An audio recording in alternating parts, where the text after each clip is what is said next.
2 கடல் இருக்குது இந்தியாவில். வடகடல் தென்கடல்னு சொல்லி ஒரு சீசனில் வந்து வடகடல்லையும் இந்த சீசனில் தென்கடல். இந்த சீசனில் வந்து இந்த கடலில் தான் எல்லோரும் மீன் பிடிப்பாங்க. தென்கடல் சொல்லுவாங்க. கடல் ஆழம் கூட்ட கடல்.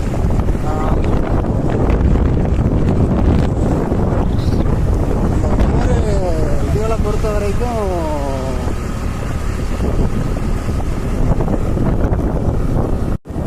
நம்ம வந்த ரோட்டில் இருந்து நம்ம தெற்கு நோக்கி போய்க்கிட்டு இருக்கோம். வடக்கு நோக்கி போனால் மன்னார் பக்கம். சரியா?